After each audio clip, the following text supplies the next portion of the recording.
हमें बचना है। देखो कलयुग अपना प्रभाव दिखाएगा, बरसात अपना प्रभाव दिखाएगी। बरसात से बचना है तो बरसाती ओढ़ लो, रेनकोट पहन लो, या फिर कार से आ जाओ। अब कार से आ जाओ तो पानी से बच जाओगे, वो तो अपना कार्य कर रहा है। मेघ वर्षा करेंगे क्योंकि समय चल रहा है। हम सोचेंगे हमें कथा में जाना, महाराज जी बारिश रुक जाए। अरे भाई बारिश को क्यों रोक रहे हो, छाता ले लो, रेनकोट पहन के आ जाओ।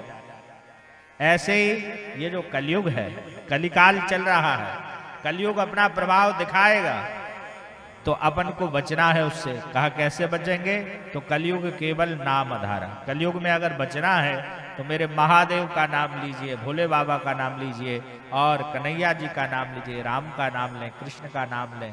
भगवान का जब आप नाम लेंगे तो समझ लीजिए आप उस कलिकाल से बचे रहेंगे। सबसे पहले तो हर सनातनी को एक कार्य करना चाहिए, अपने घरों में पुनः रामायण शुरू कर देना चाहिए। जिस घर में रामायण होगी कलिकाल वहां आ नहीं सकता, क्योंकि क्या कहा, कलयुग केवल नाम आधार। हर दिन अब कहेंगे महाराज जी हम तो करने बैठे, बच्चे ना बैठेंगे, ना बैठने दें।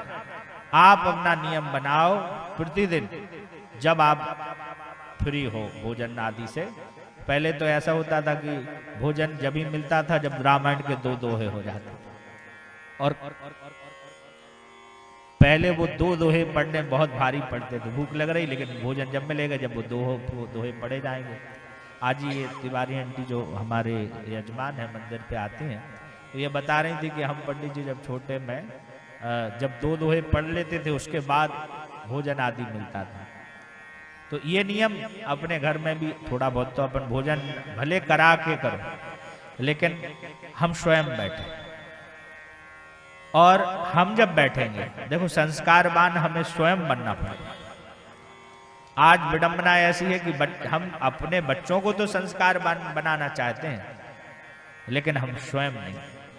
और जब तक हम स्वयं नहीं कोई कार्य करेंगे तो बच्चे उसका कैसे अनुमोदन करेंगे।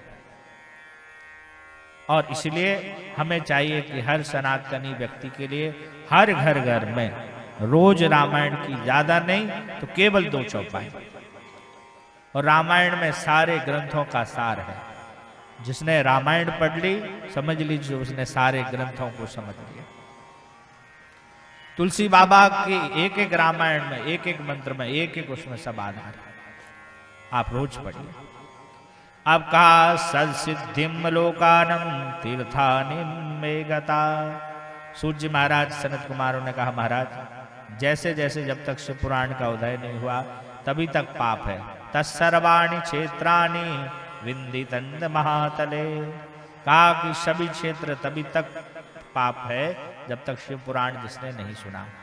तत्सर्वाणि पाठानि विद्यन्त महीतले। सभी पाप का दमन हो जाता है जब व्यक्ति शिव महापुराण सुन लेता है। ये दक्ष्यम चतुस्सेशम शिव भक्त्या समाहिता।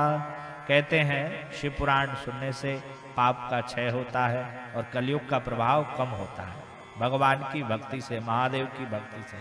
बोलिए एक बार हर हर महादेव, हर हर महादेव। तो भगवान की हमें भक्ति करना है और उनके बारे में जानना है। जो चतुर्थी तिथि के दिन उपवास करके उस दिन शिव पुराण भक्तों को समाज में बैठ के सुनाता है, आप सुन लो तो बहुत अच्छा बात है। और आप नहीं सुन पा रहे, समय नहीं है, अभी आने वाली है, कल है शिव चतुर्दशी, तो उस दिन आप नहीं दूसरों को सुना पा रहे तो आप खुद सुनो। और अगर जैसे अगर सहयोग बन जाए तो 2-4 लोगों को सुनाओ, तो उसका वह व्यक्ति प्रत्येक अक्षर अक्षर पर उसे गायत्री पुरुष चरण का फल मिलता है। गायत्री पुरुष चरण यानी 24 लाख जब आप गायत्री का जाप करेंगे।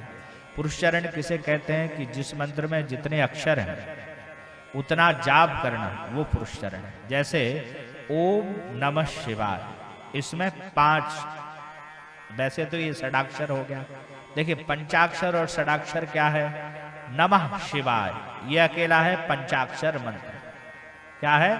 नमः शिवाय, ये पंचाक्षर है, और अगर उसमें आपने ओम लगा दिया तो ये षडाक्षर हो गया।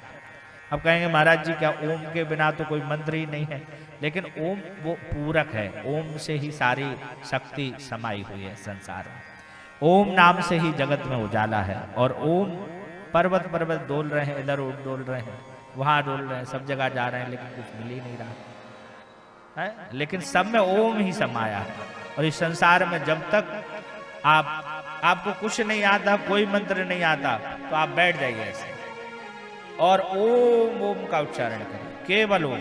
और ओमकार में ही ओमकार बिंदु संयुक्तम नित्यम ध्यायन्त योगिना, जो श्रेष्ठ योगी होते हैं वो केवल ओमकार ही उच्चारण करके अपने जीवन को आनंदित कर लेते हैं।